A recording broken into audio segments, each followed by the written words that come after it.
Hey guys, welcome back to my channel. I hope आप सभी बहुत ज़्यादा अच्छे होंगे। और today we are going to start chapter staffing. ठीक है, ये चैप्टर आपके बिजनेस स्टडीज़ का क्लास 12 का चैप्टर है।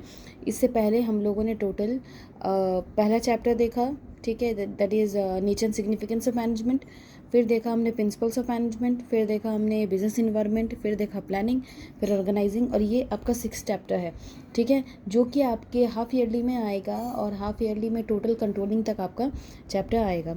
ठीक है, तो चलो हम लोग स्टाफिंग स्टार्ट करते हैं। बड़ा चैप्टर है बेटा, बोर्ड एग्जाम में इस चैप्टर से 7 से 8 नंबर का क्वेश्चन आता है। ठीक है, तो अगर आपको 7 से 8 नंबर इजीली चाहिए बोर्ड एग्जाम में, क्योंकि देखो हाफ ईयरली प्री बोर्ड्स वगैरह, ठीक है, ये तो आप करना ही है आपको, लेकिन आपका मेन फोकस क्लास 12 का बच्चा जो रहता है उसका मेन फोकस है बोर्ड होना चाहिए। ठीक है, कि बोर्ड में कैसा हम लोग प्रिपरेशन करें, तो हम लोग बोर्ड्स की तैयारी करते हैं। अभी ऐसा तैयारी करो कि बोर्ड्स में बस आपको रिविजन ही करना पड़े। ठीक है, तो चलो, चैप्टर का नाम है स्टाफिंग। इससे पहले वाला चैप्टर नहीं देखा है ऑर्गेनाइजिंग, तो जाके देखो, बहुत इंपॉर्टेंट है। जैसे कि बेटा आपको पता है कि ये टोटल 5 फंक्शन होते हैं, planning, organising, staffing, directing, controlling. ये 5 फंक्शन के साथ साथ ये पाँच चैप्टर भी है। ऑलरेडी प्लानिंग ऑर्गेनाइजिंग हो चुका है, अब तीसरा बेटा स्टाफिंग। स्टाफिंग से आपको समझ में आ रहा होगा स्टाफ, क्या समझ में आ रहा है? स्टाफ। ठीक है, इसका मतलब कोई भी काम करने के लिए स्टाफ चाहिए। ठीक है, घर में भी कोई काम करने के लिए आदमी चाहिए, लोग चाहिए, है ना। तो ऑर्गेनाइजेशन में काम करने के लिए कौन चाहिए? स्टाफ चाहिए। ठीक है, तो कौन सा काम, ठीक है, किसको देना चाहिए, ठीक है, कौन सा स्टाफ कौन सा काम करेगा, ठीक है, who is the right person for that particular task, ये स्टाफिंग में देखा जाता है। So let's see the meaning of staffing. Staffing is concerned with bringing right and efficient people in the organisation. Staffing का मतलब ही होता है कि ऑर्गेनाइजेशन में सही व्यक्ति लाओ, इफ़िशिएंट पीपल लाओ, ताकि वो काम कर सके। ठीक है, after planning and organising the next function of the manager is to perform staffing function. Already आपको मैंने जस्ट ये बताया, प्लानिंग ऑर्गेनाइजिंग के बाद स्टाफिंग आता है। ठीक है, सो स्टाफिंग का मतलब होता है finding the right person.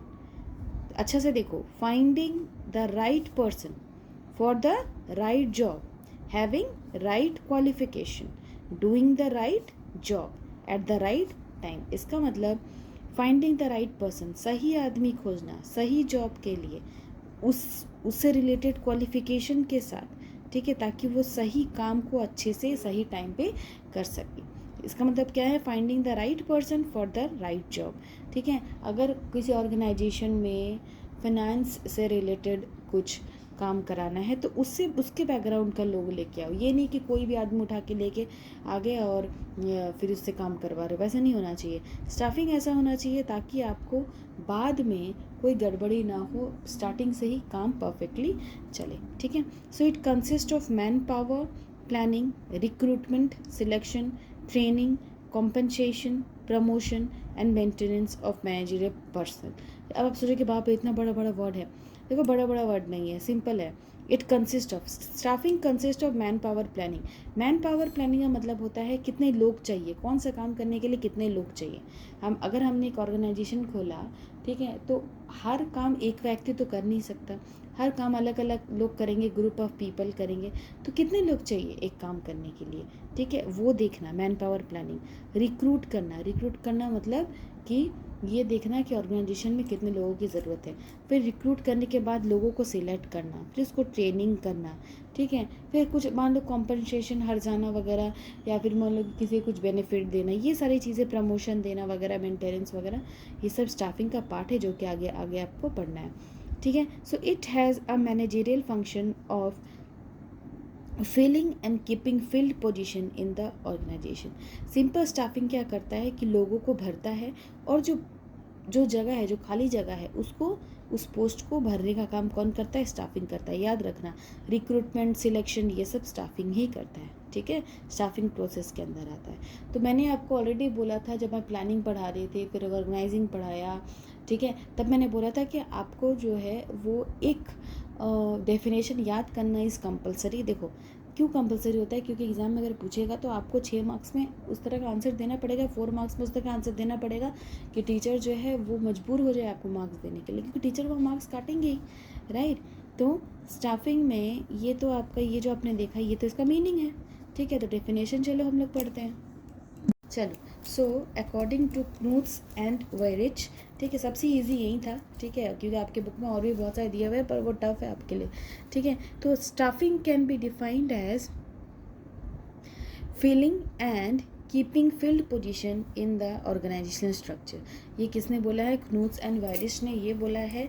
Simple, जो मैंने जस्ट अभी पीछे बताया कि स्टाफिंग उसको बोला जाता है कि जो पद है, पद मतलब जो पोजीशन है उसको भरो और भरते रहो, ठीक है, भरते रहो, इन केस कि जब खाली होगा वो पोजीशन को भरते रहो, ठीक है। ये बोलता है क्नूट्स और वायरिच, ठीक है। So staffing is called generic function of management, ठीक है। अब एक चीज़ ये क्वेश्चन एग्जाम में पूछ सकता है कि why staffing is called generic function of management. Maximum मैक्सिमम बच्चे को नहीं पता होगा कि क्या होता है जेनरिक फंक्शन। देखो, why it is called generic function? Because it is the responsibility shared by all manager in managing the human element like hiring, training, ठीक है, अप्रेजल करना, ठीक है। अब एक चीज़ समझो कि मान लो आपने एक बिल्डिंग खोला, बिल्डिंग के अंदर आपने डिसाइड कर लिया भाई कि हमको ये काम करना है, ठीक है, लेकिन वो काम कैसे होगा? जब आप लोग लाओगे, जब आप लोगों को, सही आदमी को रखोगे, वो आपका काम करेगा, ठीक है। तो स्टाफिंग बेटा, why it is called generic function?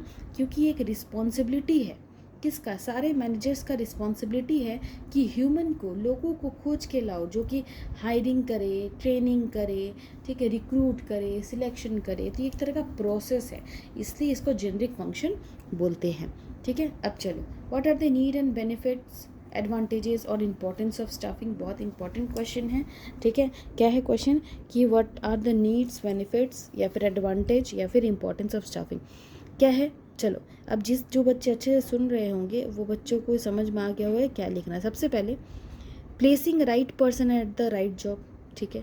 दूसरा, ग्रोथ ऑफ इंटरप्राइज, ये तो इम्पोर्टेंस है ना। स्टाफिंग अगर हम सही से करेंगे तो ग्रोथ ऑफ इंटरप्राइज होगा, सही से अगर स्टाफिंग करेंगे तो बर्बादी कम होगा, optimum utilisation of human resources होगा।